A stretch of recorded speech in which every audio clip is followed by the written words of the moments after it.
Good evening. This is Warning 6162 Wolves on the 8th of May. You've all heard by now about the murder of two sacred white buffalo in Texas. I'm not really going to talk about that per se because you're familiar, but I just wanted to present this tragedy and this sacrilege toward life from a Native perspective. This poem is by Karen Lyons Kalmanson, The Buffalo Song. This is my land, this is where I stand. I am part of the rocks, I'm one with the sand. I'm born of the mountain, my father's the sky. My spirit is endless as it soars way up high. Isn't that beautiful? Karen Lyons Kalmanson. I found that poem on this website, Our Compass. HTTP, Our Compass, actually it's our-compass.org. There's a lot of commentary right now about this travesty. In doing my research, I found this story from March 6, 2012 by Stacy on Our Compass website.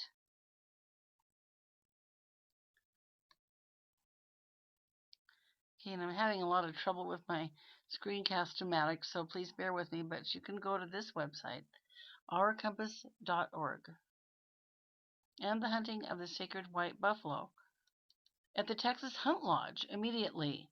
This has actually been going on for some time. The Texas Hunt Lodge has been instigating and really continuing with hunting of sacred white buffalo. Okay. Picture by Blue Feather Spirit. At the end of this article, there is there is a petition you can click on and sign. Source: Blue Feather Spirit. Native Americans have always had many legends that span over thousands of years. Despite the many legends, the most sacred one involves the birth of a white buffalo calf. There are countless stories about the white buffalo, with a slightly different tale being told for every tribe or band, but the message is clear in all of them.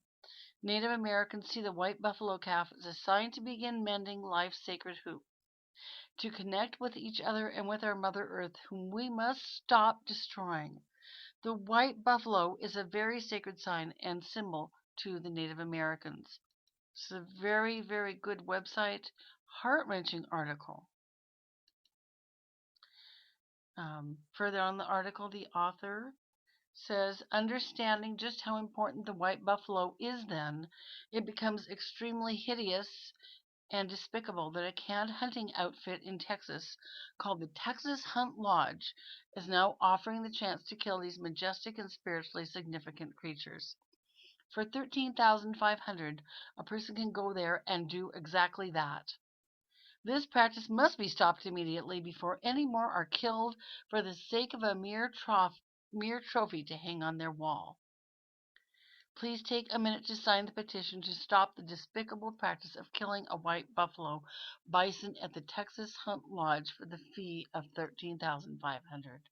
Attached to this website is this little video of Lightening Medicine Cloud, the calf that was recently killed. Mother was killed the following day, and just recently, not long ago, the father was killed by lightning. So one has to ask, in a metaphysical perspective, what the sign's importance involved here might be. Well, for one thing, we know we're living in a world where, despite all the light workers, and we shall prevail, the entropy wants to stop us in our quest to protect and preserve all sacred life. I want to show you this very uplifting website also. This is http www.pathos.com/blogs/wild hunt. This is not about hunting. This is a particularly completely opposite perspective, but in line with the previous article, in defense of life. Now, I'm not a pagan. I'm actually a Christian with quite an eclectic background and belief system, including First Nation spirituality. But even so, in my quest to research other perspectives and strong voices in regard to this tragedy, I found this, and I find it to be beautifully written. The Wild Hunt, May 8th, by Jason Pitzel-Waters. It's a blog. The Wild Hunt. And I'll just read a little bit of this because hardly anyone's voiced this quite so well, apart from First Nations leaders themselves. Lightning, Medicine Cloud, Omens, and American Indian Issues. On April 30th, a very rare non-albino white buffalo calf was found dead, slaughtered by unknown individuals. The calf's mother was also killed, poisoned by whoever killed the calf. The calf, Lightning Medicine Cloud, born at the Lakota Ranch in Greenville, Texas, was considered sacred, and a reward has been offered for information leading to the capture of the perpetrators. And thankfully, the outrage is just growing and the rewards becoming large, and I'm sure that they will be caught. Photo by Kathy Oldcrow. I'll just let you read the entire article. Please do. White buffalo are sacred in several Native American religions, and their killing can trigger outrage in Indian country, even though breeding programs and knowledge of genetics makes them easier to create. But if you go Google the story about white buffalo calf woman, you'll know that the original white buffalo calves were not created in labs. They're from spirit. They're a message for our times and very sacred. That's just my commentary, parenthetically. Back to the article. Lightning Medicine Cloud was especially rare because the calf was naturally occurring, a 1 in 10 million event. At the Lakota Ranch's website, an information page tries to convey the spiritual importance of a buffalo calf like Lightning Medicine Cloud. There's a commentary by Floyd Hand Looks for Buffalo, an Oglala medicine man from Pine Ridge, South Dakota. The arrival of the white buffalo was like the second coming of Christ, says Floyd Hand Looks for Buffalo. It will bring about purity of mind, body, and spirit and unify all nations. He sees the birth of a white calf as an omen because they happen in the most unexpected places and often among the poorest people in the nation. What happens when an omen of unity and prosperity is slaughtered? Lakota Buffalo Ranch owner Arby Little Soldier, a descendant of Sitting Bull, says that his death would strengthen, not weaken, the calf's purpose. Quoting from Arby Little Soldier, quote, "He was the hope of all nations," he said. "You have taken the inner spirituality.